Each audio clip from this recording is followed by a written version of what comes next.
वालेकुम वरहमतुल्लाहि वबरकातुहू। इन्नल हम्दुलिल्लाह नहमदुहु व नस्तईनुहु व नस्तगफिरुहु व नऊज़ु बिल्लाहि मिन शुरूरि अनफुसिना व मिन सय्यिआति अमालिना। मन यहदिहिल्लाहु फला मुदिल्ल लहु व मन युद्लिल फला हादिय लहु व अशहदु अन ला इलाहा इल्लल्लाहु वहदहु ला शरीका लहु व अशहदु अन्न मुहम्मदन अब्दुहु व रसूलुहु सल्लल्लाहु तआला अलैहि व अला आलिहि व सहबिहि व सल्लम तस्लीमन कसीरा। अम्मा बाद फ़क़द क़ाल इमाम अल-हाफ़िज़ इब्न हजर रहमहुल्लाहु तआला बाबु ज़िक्र अन अबी हुरैरह रज़ियल्लाहु अन्हु क़ाल क़ाल रसूलुल्लाह सल्लल्लाहु अलैहि वसल्लम यक़ूलुल्लाहु तआला अना मा अब्दी मा ज़करनी व तहर्रकत बी शफ़ताहु अख़रजहु इब्न माजा व सहहहु इब्न हिब्बान व ज़करहुल बुखारी तालिक़न। सम्मानित दीनी भातृमंडলী, আল্লাহ রাব্বুল আলামিনের প্রশংসা এবং প্রিয় নবী মুহাম্মদ রাসূলুল্লাহ সাল্লাল্লাহু আলাইহি সাল্লামের উপর সালাত ও সালামের পর আজ 8ই রমজান 1443 হিজরি মোতাবেক 9 এপ্রিল 2022 শনিবার আমাদের ইসলামিক সেন্টারে এই মাগরিবের কিছুক্ষণ আগে যে ইফতারির পূর্বে আমরা ধারাবাহিক আলোচনা করে থাকি। আজকে আলোচনা করব ইমাম হাফেজ ইবনে হাজার রহমতুল্লাহ আলাইহির কিতাব যে হাদিসের উপর একটি সংকলন রয়েছে গুরুত্বপূর্ণ বুলুগুল মারাম, তা থেকে বিষয়বস্তু হচ্ছে জিকিরের অধ্যায়। এই জিকির আল্লাহ রাব্বুল আলামিনের জিকির আজকার, আল্লাহকে স্মরণ করা, আল্লাহর কথা আলোচনা, এ হচ্ছে জিকির। এই জিকির সম্পর্কে আমরা যে হাদিসগুলি নিয়ে এসেছেন হাফেজ ইবনে হাজার রহমতুল্লাহ আলাইহি কয়েকটি পর্বে ইনশাআল্লাহ তাআলা শেষ করব। জিকির একটি গুরুত্বপূর্ণ ইবাদত, এত গুরুত্বপূর্ণ ইবাদত যে আল্লাহ রাব্বুল আলামিন একমাত্র এই ইবাদতটি বেশি বেশি করতে বলেছেন, অন্য ইবাদতগুলি বেশি সুন্দর করে করতে বলেছেন, কিন্তু জিকিরের ইবাদত খুব বেশি পরিমাণ করতে বলেছেন। আল্লাহ রাব্বুল আলামিন কোরআনে কারিমের দুটো আয়াতে সূরা কাহফে এবং সূরা মুলকে বর্ণনা করেছেন ইবাদত বন্দেগী সম্পর্কে যে ইবাদতের কোয়ালিটিটা সবচেয়ে ভালো হইতে হবে। তাবারাকাল্লাযী বিয়াদিহিল মুলকু ওয়া হুয়া আলা কুল্লি শাইইন কাদির আল্লাযী খালাকাল মাওতা ওয়াল হায়াতা লিয়াবলুয়াকুম আইয়ুকুম আহসানু আমালা। আল্লাহ বলছেন যে যিনি মওত এবং হায়াত, মানুষের মরণ এবং জীবন যাতে মানুষ কর্ম করতে পারবে দিন দুনিয়ার ইহকাল পরকালের কল্যাণের জন্য, ইহকাল পরকালকে সুন্দর করার জন্য, আর তারপরে মওত যাতে করে এর হিসাব নিকাশ হয়। কারণ মওত না হলে হিসাব নিকাশ হবে না। দুনিয়াতে কে কার হিসাব নেবে? দুনিয়া কারো বিচার হচ্ছে, কারো হচ্ছে না। অপরাধীকে ছেড়ে দেওয়া হচ্ছে অনেক সময়, আর ভালো মানুষকে ফাঁসিয়ে দেওয়া হচ্ছে। দুনিয়া বিচারের জায়গা নয়। তো আল্লাহ বলছেন যে হায়াতের পরে মওত আল্লাহ সৃষ্টি করেছেন মানুষের, লিয়াবলুয়াকুম, যাতে তোমাদের আল্লাহ পরীক্ষা করেন, আইয়ুকুম আহসানু আমালা, তোমাদের মধ্যে কে বেশি আমল ভালো করে আসে, কে বেশি ভালো আমল করে আসে। আহসানকে সবচেয়ে বেশি ভালো আমল করে আসতে পারে। তাহলে আমলের ক্ষেত্রে কত সুন্দর আমল করে আসেন, কত ভালো আমল করে আসলেন, এটার গুরুত্ব রয়েছে। লিয়াবলুয়াকুম আইয়ুকুম আহসানু আমালা, আমলের ক্ষেত্রে। আর যে কোনো ইবাদত বন্দেগী হচ্ছে আমল, কিন্তু জিকিরের আমলটি এমন একটি গুরুত্বপূর্ণ আমল আর একমাত্র আমল যে আমলের ক্ষেত্রে আল্লাহ কোরআনে কারিমে দুটো আয়াতে বলেছেন। এক আয়াতে বলছে ইয়া আইয়ুহাল্লাযীনা আমানু যকুরুল্লাহ যিকরান কাসীরা, হে ইমানদারগণ তোমরা আল্লাহকে স্মরণ করো, আল্লাহর জিকির করো, যিকরান কাসীরা, অনেক অনেক বেশি, অনেক বেশি স্মরণ করো। ওয়া যাকিরিন আল্লাহ কাসীরা ওয়া যাকিরাত, আল্লাহ প্রশংসা করেছেন যারা আল্লাহ রাব্বুল আলামিনের পুরুষ অথবা নারী বেশি বেশি জিকির আজকার করে। আদাল্লাহু লাহুম মাগফিরা, তাদের জন্য আল্লাহ রাব্বুল আলামিন ক্ষমা প্রস্তুত রেখেছেন। ওয়া আজরান আযীমা, এবং মহাপুরস্কার আল্লাহ প্রস্তুত রেখেছেন। এই হচ্ছে জিকির আজকার, যে জিকিরের বড়ই গুরুত্ব রয়েছে, বিভিন্ন দিক রয়েছে। একটা দিক শুধু তুলে ধরলাম যে জিকির বেশি বেশি করার নির্দেশ রয়েছে, পক্ষান্তরে অন্য ইবাদত বেশি সুন্দর করার জন্য বলা হয়েছে। শুধু বেশি পরিমাণ করলে হবে না। অর্থাৎ কেউ যদি নামাজ পড়ে, বেশি রাকাত আল্লাহর কাছে পছন্দনীয় না, বেশি সুন্দর করে রাকাতগুলি আদায় করা হয়েছে বেশি গুরুত্বপূর্ণ। এই জন্য কেউ যদি 20 রাকাত তারাবি পড়ে আর সেটার কোয়ালিটি একবারে থার্ড ক্লাস, আধা ঘন্টা 40 মিনিটে 20 রাকাত শেষ, যেমন দেশীয় তারাবি, ওর চাইতে 8 রাকাত তারাবি পড়লেন, 10 রাকাত পড়লেন, কিন্তু তাতে আপনি ঘন্টাখানেক লাগালেন, সুন্দর করে পড়লেন। সংখ্যা আল্লাহর কাছে গুরুত্বপূর্ণ না। কিসের গুরুত্ব বেশি? কোয়ালিটির গুরুত্ব। সব জায়গায় দুনিয়াতে কোয়ালিটির গুরুত্ব রয়েছে, কোয়ালিটি। জিকিরের ক্ষেত্রে কোয়ালিটির সাথে কোয়ালিটির অবশ্য গুরুত্ব আছে, এতে কোনো সন্দেহ। কারণ জিকিরও হচ্ছে আমল, জিকির অন্তরের আমল, জিকির জবানের আমল, জিকির মানুষের অঙ্গ প্রত্যঙ্গের আমল। কিন্তু এখানে তার সাথে সাথে বেশি বেশি করার কথা বলা হয়েছে। জিকিরের এমন একটা গুরুত্বপূর্ণ দিক আছে, সেটা এখানে বলে না ভালো হবে আলোচনার শুরুতে। দুনিয়ার যে কোনো আমলে আপনাকে মানুষ বাধা দিতে পারে, বাধা দিতে পারে, কিন্তু জিকিরে কোনো শক্তি বাধা দিতে পারে। জালেমের সামনেও জিকির করতে পারবেন। জালেম আপনাকে দান খেরাত করতে দিচ্ছে না, মসজিদ মাদ্রাসা করতে দিচ্ছে না, আপনাকে কালেমা ঘোষণা করতে দিচ্ছে না, অথবা নামাজ পড়তে দিচ্ছে না, হজ করতে দিচ্ছে না, ওমরা করতে দিচ্ছে না। সবই সম্ভব, তাই না? সবই সম্ভব, কিন্তু জিকির করতে দিচ্ছে না, এটা অসম্ভব, অসম্ভব। ঠিক আছে, ঠোঁট নড়াইতে দেবেন না, বুঝতেই দিলাম না, আমি বিনা ঠোঁট নড়াতে আমি ভিতরে জিকির করলাম, তাতেও যদি টের পাই আমি কলবে অন্তর থেকে আল্লাহকে স্মরণ করলাম, অন্তর দিয়েও জিকির হইতে পারে। কারো ক্ষমতা আছে যে অন্তরে আমি কি করছি, আমার অন্তরে ভালো কথা আসছে না মন্দ কথা, আল্লাহর জিকির, আল্লাহর স্মরণ আছে না অন্য কিছু আছে, কেউ টের পাবে? কেউ টের পাবে না। মানুষ জিন কেউ টের পাবে না, কেউ টের পাবে না, আল্লাহ রাব্বুল আলামিন ছাড়া।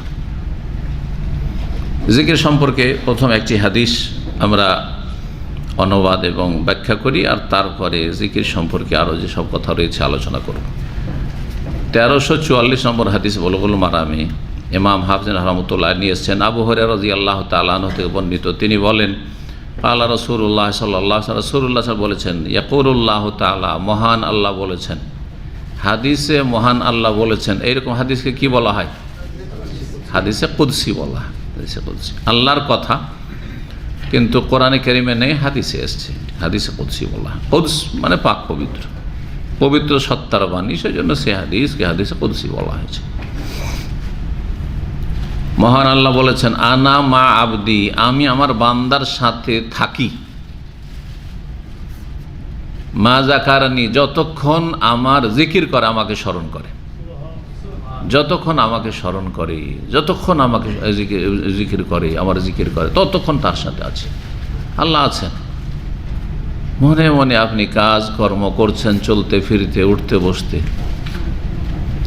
জি, তারপরে জিকিরের একটা দিকে, জিকির সব অবস্থায় হয়, দাঁড়িয়ে হয়, বসে হয়, শুয়ে হয়, যেভাবে ইচ্ছা সেভাবে করেন আপনি, যেটাতে সুবিধা। শরীর ক্লান্ত হয়েছে, কোরআন বসে বসে তেলাওয়াত করতে করতে বা সালাত পড়তে পড়তে দাঁড়াইতে হয়, রুকু করতে হয়, সিজদা করতে হয়, ক্লান্তি আসে না শরীরে? হ্যাঁ, শুয়ে শুয়ে ক্লান্ত আছেন, হ্যাঁ, লম্বা হয়ে শুয়ে আছেন বিছানে, ব্যাস জিকির আজকার করতে থাকেন, যতক্ষণ ঘুম না আসে জিকির আজকার চলতে আছে, বিছানায় শুয়ে আছেন, এদের ঘুমটাও আস্তে আস্তে আসছে, আর জিকির আজকার চলতে আছে। ইচ্ছা করলে করতে পারেন, কিন্তু হতভাগা অধিকাংশ লোক করেন না এই সময়টাকে, হয় মোবাইল নিয়ে, মোবাইল দেখতে দেখতে ঘুমিয়ে গেল, আর নাহলে এমনি বিভিন্ন দুশ্চিন্তা নিয়ে, এই চিন্তা সেই চিন্তা, একবার স্ত্রী, একবার ছেলে মেয়ে, একবার আর কিছু, বাপ মা, তো এইসব চাপ টেনশন, এইসব চিন্তা করতে করতে ঘুমিয়ে গেলেন। সবার অবস্থা প্রায় এরকম, ইল্লা মাশাআল্লাহ, যার আল্লাহর সাথে এই রকমের সম্পর্ক আছে, আমি আল্লাহকে স্মরণ সবসময় জিকির আজকার করতে আছি। জিকির আজকার করলে মানুষের এত শান্তি আসে, তাড়াতাড়ি ঘুম চলে আসবে, যত টেনশন থাক না কেন, ডিপ্রেশন যতই থাক। আল্লাহ কি বলছেন? আনা মা আবদি, আমি আমার বান্দার সাথে আছি, থাকি, মা যাকারানি, যতক্ষণ আমাকে স্মরণ করে, জিকির আজকার করে আমার, তাহাররাকাত বি শাফাতাহু, এবং আমাকে নিয়ে যতক্ষণ পর্যন্ত তার ঠোঁট নড়তে থাকে। শাফাতুন মানে ঠোঁট, যতক্ষণ ঠোঁট হিলতে থাকে, নড়তে থাকে, ততক্ষণ আমি তার সাথে আছি। এটা হচ্ছে জবানের জিকির। পরে আলোচনা করব জিকিরের বিভিন্ন দিক রয়েছে, এবার বিভিন্ন স্তর রয়েছে। এই হাদিসটি ইমাম ইবনে মাজাহ রাহিমাহুল্লাহ নিয়ে এসছেন তার সুনানে। 6টি প্রসিদ্ধ হাদিসের কিতাবের 6 নম্বর কিতাব হচ্ছে ইবনে মাজাহ, বুখারী, মুসলিম, আবু দাউদ, নাসাই, তিরমিজি, ইবনে মাজাহ। এই কিতাবগুলোকে আমাদের দেশের আলেমরাও সেহাসিত্তা বলে, কিন্তু সেহাসিত্তা না, মানে সবগুলি সহি না, সবগুলি সহি শুধু বুখারী মুসলিম আছে। এই জন্য সহিহাইন দুটো সহি কিতাব, বাকিগুলো কুতুবে সিত্তা, মানে 6টি প্রসিদ্ধ কিতাব হাদিসের, এভাবে বলতে হবে। কিন্তু এই পরিভাষায় আমাদের দেশের ভুল পরিভাষা, সেহাসিত্তা বলা পরিভাষা ভুল। সেহাসিত্তা বলবেন না, কি বলবেন? কুতুবে সিত্তা, 6টি প্রসিদ্ধ হাদিসের কিতাব। ওয়াসাহাহ ইবনে হিব্বান, ইমাম ইবনে হিব্বান হাদিসটিকে সহি বলেছেন, মানে তার কিতাবে এসছে। ওয়াজাকারাহুল বুখারী তালিক, ইমাম বুখারী রাহিমাহুল্লাহ হাদিসটি নিয়ে এসেছেন তার কিতাবে, কিন্তু সনদ সহ নিয়ে আসেননি, তালিক মুআল্লাক নিয়ে এসেছেন বিনা সনদে। তো প্রথম দিক থেকে সনদ হাদিসে নেই, শুধু উক্তিটি বা এই হাদিসটি নিয়ে এসেছেন। জি, এই জন্য সহিহ বুখারীতে থাকলেও তার স্তরটা একটু কমে গেছে। সহিহ বুখারীতে সেই হাদিসগুলি হচ্ছে শক্তিশালী এবং নিশ্চিত সহি, যে হাদিসগুলি সনদ সহ এসেছে। জি, হাদিসের সহি সনদ, এই হাদিসের সনদ সহি, তবে ইবনে মাজাহ এই হাদিসটি রয়েছে। কিন্তু এর সমর্থক হাদিস আর এইরকমই অর্থ বহন করে সহিহ বুখারী মুসলিমে রয়েছে, প্রায় হাদিসের কিতাবে রয়েছে। আবু হুরায়রা রাদিয়াল্লাহু তাআলা আনহু থেকে আরেকটি হাদিস রয়েছে, নবী সাল্লাল্লাহু আলাইহি ওয়াসাল্লাম বলেছেন যে আল্লাহ বলেন, এটাও হাদিসে কুদসি, আনা ইনদা জান্নে আবদি বি, আমি আমার বান্দা আমার সম্পর্কে যেমন ধারণা করে তেমনই করি। আমি আমার বান্দার ধারণার সাথে থাকি, আমার সম্পর্কে যেমন ধারণা করো তেমনই আমি করি। বলছেন বন্ধুকে যে আমার সম্পর্কে যদি তুমি পজিটিভ হও, যে মনে করো যে আমি তোমার হিতাকাঙ্ক্ষী, হ্যাঁ তোমার দরদি, তো আমি ওইটাই। আর যদি তুমি সবসময় নেগেটিভ চিন্তা করো যে কি জানি এ দুনিয়ার স্বার্থে আমার সাথে খাতির জমিয়েছে নাকি, তাহলে ওই রকমই আমি। বুঝছেন না? ঠিক ওই রকমই কথা আল্লাহ রাব্বুল আলামিন বলছেন সমস্ত মানুষকে যে আমার সম্পর্কে যেমনটা ভাববে তেমনই পাবে। যদি ভাবো যে আমি এত পাপি তাপি, একটা তুচ্ছ মানুষ, আমি কি সাধারণ মুসলিম, কি আমার দোয়া কবুল হবে, তা হবে না। নেগেটিভ চিন্তা ভাবনা, হ্যাঁ আমি কি এত বড় কিছু চেয়ে পেতে পারি, একটা গরিবের সন্তান, হ্যাঁ একটা অশিক্ষিত মানুষ, নেগেটিভ চিন্তা, তাহলে হবে না। রোগ হয়েছে, এত মারাত্মক রোগ, আমাকে ক্যান্সার হয়ে গেছে, আমি কি আর ভালো হব? যেমন অনেকে বলে থাকে, আমি কত লোককে যে নিষেধ করেছি, এরকম অজ্ঞতার কারণে বলে থাকে বা আবেগে বলে থাকে, আর বাঁচবো না। শুনেছেন কথাটা না? আমাদের সমাজের মূর্খ লোকের এরকম বলে, যখন ওইরকম রোগটুক হয়, একটু বালা মুসিবত থাকি, বাপরে আর বাঁচবো না, তাই না? বাঁচবেন না, কারণ আল্লাহ সম্পর্কে ধারা যে আল্লাহ আর বাঁচাইবেন না আপনাকে। আল্লাহ হায়াত মতের মালিক না, তা আল্লাহ সম্পর্কে সুধারণা কেমন রাখলেন না? সবসময় সুধারণা রাখবো, বাঁচবো, অনেক আমল করব, আরও আল্লাহ সময় সুযোগ দেবেন, পজিটিভ। জি, এটা আমার আল্লাহ আশা যে আল্লাহ আমাকে অনেক সুযোগ সুবিধা দেবেন, আল্লাহ আমাকে অনেক দিন ইমানের অবস্থা রাখবেন এবং নেক হায়াত দেবেন। সবসময় ভালো, যেমন ভালো ধারণা করবেন তেমন ভালো পাবেন, মন্দ ধারণা করবেন মন্দ পাবেন। এটা হচ্ছে হাদিসে কুদসির প্রথম অংশ। ওয়ানা মাহু এজা জাকারানি, আর আমি তার সাথে থাকি যখন আমার জিকির করে, আমাকে স্মরণ করে। ফাইন জাকারানি ফি নাফসি, মনে মনে যদি স্মরণ করে, অন্তরে কারো সামনে স্মরণ করেনি এবং উচ্চারণ হয়তো করেনি, সুবহান আলহামদুলিল্লাহ বলেনি, আল্লাহ তোমার শুকরিয়া আদায় করছি, জবানেও বলেনি হয়তো, হ্যাঁ মনে মনে স্মরণ করেছি, আলহামদুলিল্লাহ। মনের স্মরণটাই হচ্ছে আসল স্মরণ। ভাই আপনাকে সবসময় মনে রাখি, বলি না আমরা, হ্যাঁ মনের স্মরণটাই হচ্ছে আসল স্মরণ। কারণ মনে যদি সত্যিকার অর্থে স্মরণ থাকে, তো ওই ব্যক্তি সবসময় ভালো থাকবে, ভালো অবস্থায় থাকবে, কখনো পাপ করবে না। কারণ যখনই পাপের কথা ওয়াসওয়াসা শয়তান ওই দিক থেকে ঢোকাবার চেষ্টা করে, মনে তো আল্লাহ আছে, সবসময় আল্লাহকে স্মরণ রাখি, কী করে এই কাজ আমি করতে পারি, কী করে এই পাপ আমি করতে পারি, গুনাহ করতে পারি। যদি আমাকে মনে মনে স্মরণ করে বান্দা, যাকারতু ফি নাফসি, আমিও মনে মনে স্মরণ করি। ওয়াইন যাকারানি ফি মালাইন, আর লোকজনের সামনে, লোকজনের সমাগমে, সবার সামনে যদি আমার স্মরণ করে। জিকির মানে যেমন স্মরণ করা, জিকির প্রসিদ্ধ অর্থ কি? স্মরণ করা। তেমন জিকির মানে আলোচনা করা, এইটাও মনে রাখেন। এই অর্থগুলি আমাদের দেশে ভেঙে বলা হয় না, ওই জন্য খালি বেদাতি জিকিরই চলতে থাকে। জিকির আছে কিন্তু বেদাতি জিকির আছে, সুন্নতি জিকির নেই আমাদের দেশে। আর কোরআন এবং হাদিসে যে জিকিরের কথা বলা হয় সেটা হচ্ছে সুন্নাহর জিকির, নবী সাল্লাল্লাহু আলাইহি ওয়াসাল্লামের তরিকার জিকির, সাহাবায়ে কেরামদের তরিকার জিকির, চার খলিফার তরিকার জিকির, আবু হানিফা, শাফি, মালিক, আহমদের তরিকার জিকির। এই বানাওয়াটি সুফিদের পীরদের ভণ্ডামি জিকির নাই। কথা বোঝা গেছে না? তো আমাদের দেশে বেদাতি জিকির। আমাদের দেশের জিকির বলতে কি বোঝায়? সম্মিলিত একসাথে, একবারে পাখির ঝাঁকের মতো ঝাঁক ধরে, তাই না? বেদাতি দুরুদ ঝাঁক ধরে একসাথে দুরুদ, একসাথে জিকির, একসাথে তালবিয়া। তাই না? হজে যাচ্ছেন, উমরা যাচ্ছেন, যদি গোটা বাসে চলছে, সুর ধরে একসাথে চলছে, তো খুব চলছে, জোরে জোরে চিৎকার করে, যেমন একটু আগে কোরআন পড়া শুনছিলেন জোরে জোরে, তাই না? ওই রকম লব্বাইক আল্লাহুম্মা লব্বাইক চলছে। আজ বলে ভাই একসাথে তো এক আওয়াজে এরকম করে করতে হয় না, আলাদা আলাদা সবার নিজের নিজের তলিয়া পড়তে হয়, তার কেউ পড়বে না। দেখেন রোগ, দেখেন, যাতে আল্লাহর কাছে কিছু পাওয়া যাবে এটা করবে না, আর যেটাতে ভুল ক্ষতি হবে, বেদাত হবে, ওইটাই করবে মানুষ। শয়তান কীভাবে মানুষকে বিভ্রান্ত করে, জানতে অজান্তে বিভ্রান্ত করে, গোনা করায়।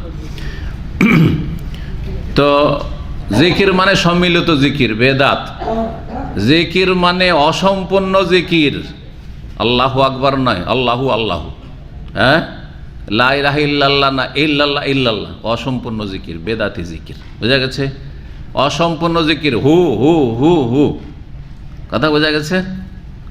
জিকির মানে আপনার ছয় লতিফার জিকির, বেদাত। জিকির মানে ফাঁস আনফাসের জিকির, বেদাত। সবগুলো আছে না বেদাতিদের কিতাবে আছে কিন্তু।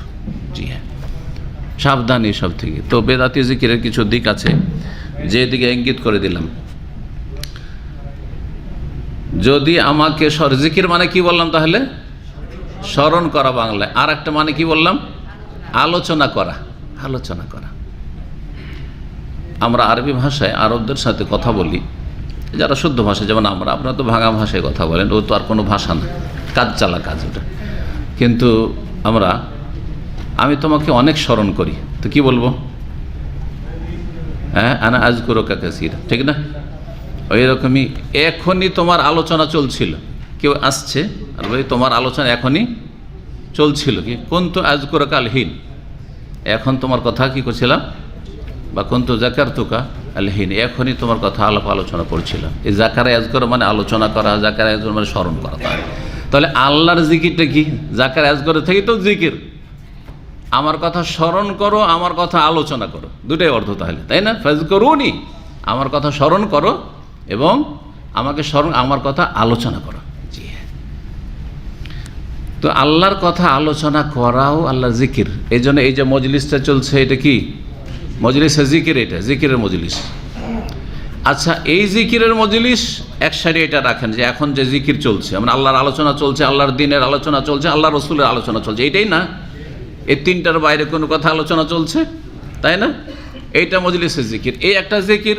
আর একটা জিকির হচ্ছে, ধরেন আমরা সবাই নিজের নিজে আলোচনা শেষ করা, বলছে না যে দোয়া করেন, জিকির আজকার করেন। যখন আলোচনা শেষ করে দিলাম, সবাই কেউ বলছেন সুবহানাল্লাহ, কেউ বলছেন আলহামদুলিল্লাহ, কেউ বলছে লা ইলাহা ইল্লাল্লাহ, কেউ বলছে লা হাওলা ওয়ালা কুওয়াতা ইল্লা বিল্লাহ, কেউ আর কিছু লা ইলাহা ইল্লাল্লাহ ওয়াহদাহু লা শারীকা লাহুল মুলকু ওয়া লাহুল হামদু ওয়া হুয়া আলা কুল্লি শাইইন কাদির, কেউ আস্তাগফিরুল্লাহ। জিকির আজকার কি না? ওই জিকিরটা, এর মধ্যে কোনটাতে বেশি ফল? হ্যাঁ, এই আলোচনার জিকিরে কত লোক হেদায়েত হবে, হবে না? হবে না? কত লোকের গাফিলতি দূর হবে, কত বেনামাজি নামাজি হবে, কত পাপী তওবা করবে, করবে না? করবে না? এই আল্লাহর আলোচনার জিকিরে, আল্লাহর দ্বীনের আলোচনা যে চলছে এর জিকিরে, তাই না? এই অর্থে। কিন্তু আমি যদি বসে বসে এখানে শুরু থেকে শেষ পর্যন্ত তসবিহ তাহলিল করতে আছি, শত শত বার করতে আছি, দোয়া ইউনুস করতে আছি, লা ইলাহা ইল্লা আনতা সুবহানাকা ইন্নী কুনতু মিনাজ জালিমিন, আমার জিকির দিয়ে একটা লোক কেউ হেদায়েত হবে না? কারণ কিছু শিখতে তো পারলো না। তাহলে কোনটা বেশি গুরুত্বপূর্ণ জিকির? আলোচনার জিকির। অথচ এই জিকিরটাকে আমাদের দেশের লোকেরা জিকির বলে না, ওয়াজ মাহফিলকে জিকির বলা হয়। ওয়াজ মাহফিল মানে বেদাতি ওয়াজ মাহফিল না, কোরআন সুন্নাহর ওয়াজ মাহফিল। কোরআন সুন্নাহর আলোচনা হচ্ছে, আল্লাহর কথা রসুলের কথা বলা হচ্ছে, নির্ভেজাল কথা বলা হচ্ছে। এগুলোকে আমাদের মজলিসে জিকির বলা হয় না, কিন্তু আরব শেখেরা এটাকে মজলিসে জিকির বলে। হাজা মজলিস জিকির, এটা হচ্ছে জিকিরের মজলিস।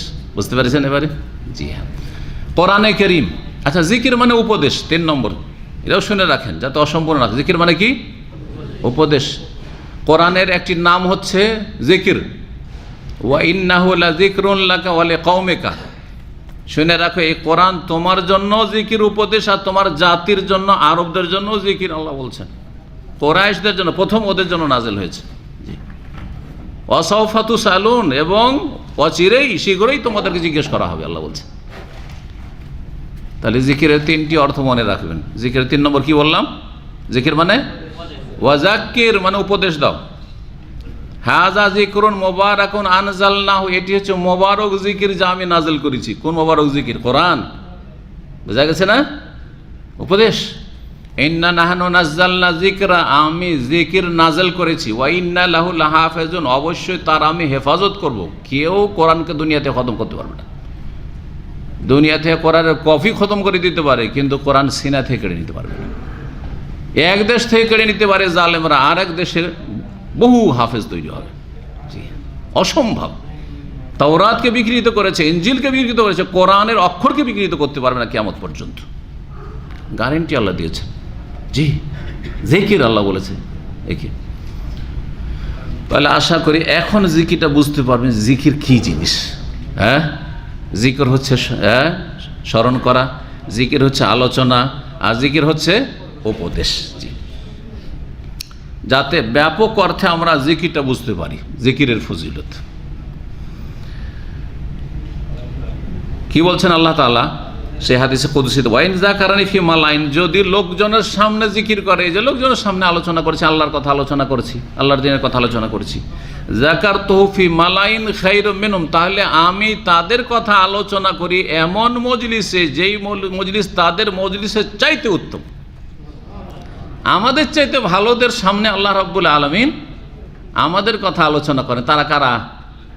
আল্লাহর নিকটবর্তী ফেরেশতা, আরশের চারপাশে অসংখ্য ফেরেশতা যে আল্লাহ রাব্বুল আলামিন আছেন, তাদের সামনে আমাদের কথা আলোচনা হয়, যে আমার জিকির চলছে অমুক জায়গায়, আমার আলোচনা চলছে অমুক জায়গায়, আমার সম্পর্কে মানব জাতিকে উপদেশ দেওয়া হচ্ছে, জনগণকে উপদেশ দেওয়া হচ্ছে অমুক জায়গায়। এই হচ্ছে জিকির। তো এই ছিল একটি হাদিস।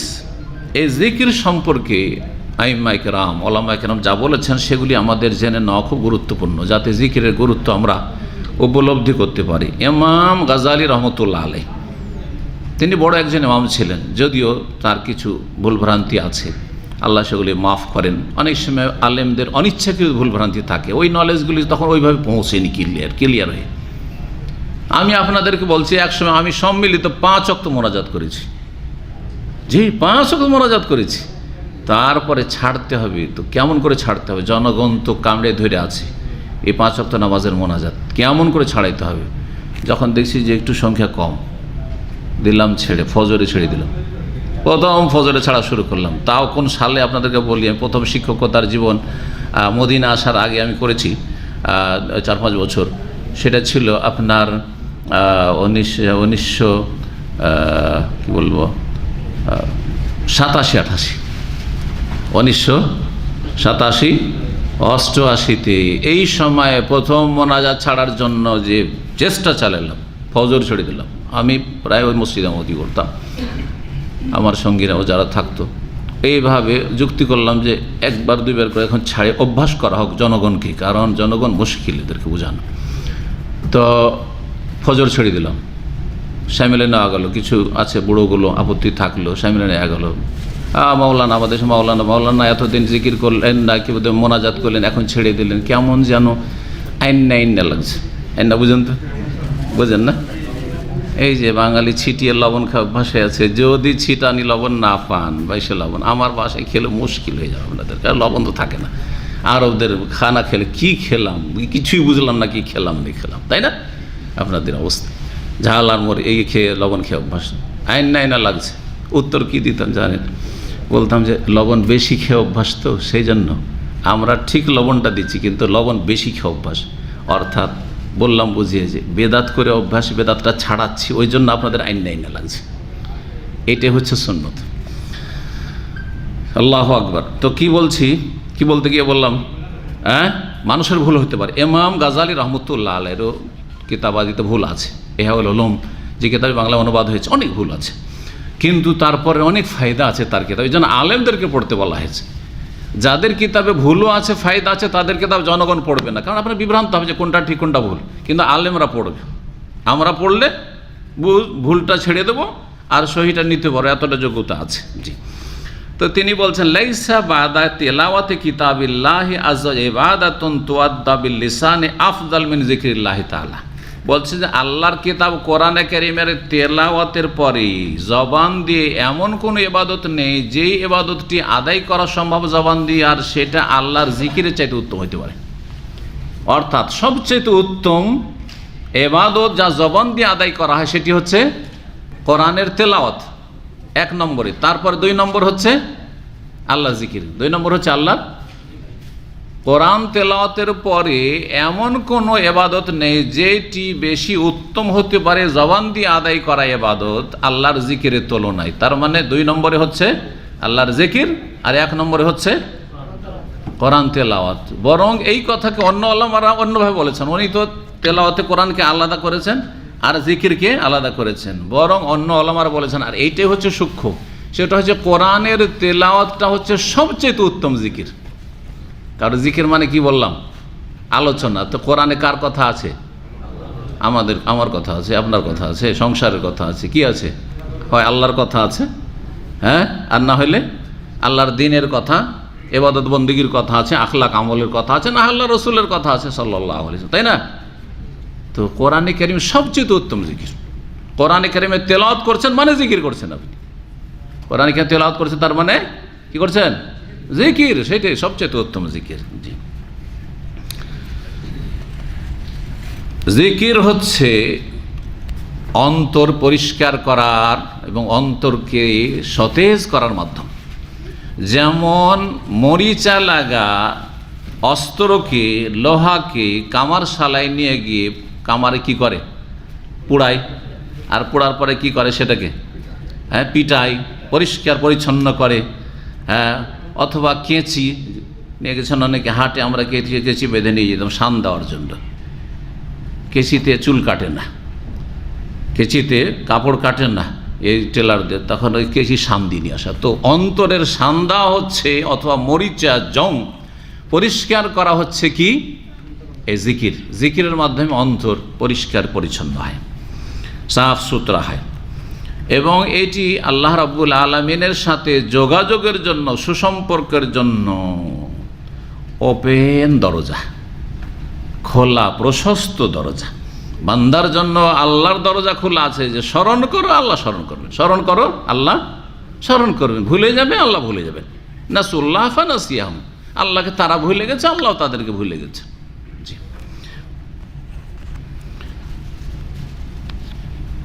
সেটি হচ্ছে রুহুল আমাল। যত আমল আছে সবার আত্মা, আত্মা আর বডি, আত্মা আর কি এই যে দেহ, দুটোর কোনটা বেশি গুরুত্বপূর্ণ? আত্মা। আচ্ছা, এখনই যদি রুহটা বেরিয়ে চলে যায় আপনাদের কারো অথবা আমার, তো কোনো মূল্য আছে দেহের? রাখবে না তাড়াতাড়ি কাফন দাফনের ব্যবস্থা? কি বলবে? হ্যাঁ, আপনারা নাম বলবেন না, কিন্তু এমনকি নাম পর্যন্ত বলবেন না। চিন্তা করেছেন কোনো দিন? যতক্ষণ বেঁচে আছেন ততক্ষণ আপনার নাম হচ্ছে জহির, তাই না? কিন্তু মারা যাওয়ার পরে আপনার নাম হচ্ছে কি? লাশটা উঠাও। হ্যাঁ, লাশটা উঠিয়ে নিয়ে যাও, তাই না? আপনার নাম লাশ হয়ে গেল। দেহের কোনো মূল্য নেই। অথচ দেহের যত্ন করছে, রুহের কোনো যত্ন নেই। দেহকে দিনে কমপক্ষে 3 বার, 5 বার, 7 বার অনেকে খাওয়াচ্ছেন, আর কতবার যে পানি দিচ্ছেন আপনি দেহকে, সব দেহকে দিচ্ছেন, কিন্তু রুহকে কি আহার দিচ্ছেন, কি পানীয় দিচ্ছেন? কিছু দিচ্ছেন? সেটা হয় ইবাদত বন্দেগী, সেটা ইবাদত বন্দেগী। আর তার একটি গুরুত্বপূর্ণ হচ্ছে জিকির। আগে ফরজ, তারপরে নফল। জিকিরের দুটো দিক রয়েছে, একটা হচ্ছে ফরজ আর একটা হচ্ছে নফল। ফরজটা অবশ্যই দিতে হবে। এই যে ফরজ 5 ওয়াক্ত সালাত পড়ছেন, এটা রুহের আহার। যেমন শরীরকে খাবার দিচ্ছেন, মাগরিব এশা পড়বেন, এই যে তারাই পড়ছেন, ফরজ পড়েন, নফল পড়েন, এগুলো হচ্ছে রুহের আহার। রুহের আহার, রুহ যদি খাবার পায়, পানীয় পায়, তাহলে শক্তিশালী হয়, আর না হলে রুহটা মরে যায়। তখন শুধু দেহের খেদমত হতে থাকে, দেহের চাহিদা পূরণ হতে থাকে। দেহের চাহিদা কি? পেটে খাও আর যৌনাচার কর। পশু যেটা করে, পশুর কাজ তো দুটা। তখন মানুষ পশুর পর্যায়ে নেমে যায়। পশুর দুটো চিন্তা চেতনা, মানুষ ওই শ্রেণীর মানুষের দুটো চিন্তা চেতনা। হ্যাঁ, বাস একেবারে পশুর মতো পেটে খেয়ে নিয়েছে। এখন কি করতে হবে? যৌনাচার করতে হবে। আর যৌনাচার করতে গিয়ে যেহেতু আল্লাহর সাথে কোনো সম্পর্ক নেই, হালাল হারাম কোনো তমিজ নাই, কি সমকামিতে আর কি জেনা, স্ত্রী হোক আর বেগানা হোক, কোনো পার্থক্য নেই তার কাছে। হালাল হারাম বলে কোনো পার্থক্য নেই। এরা পশু, পশুর চাইতে নিকৃষ্ট, আল্লাহ এদেরকে বলেছে। কিন্তু একজন মুসলিম যার রুহ শক্তিশালী আছে, সেই ব্যক্তি আল্লাহ যতটা অনুমতি দিয়েছেন ততটা। আল্লাহ বলেছেন তোমার জন্য স্ত্রী আছে, পাক তরিকা, পবিত্র তরিকা, তাতে নেকি হচ্ছে তোমার।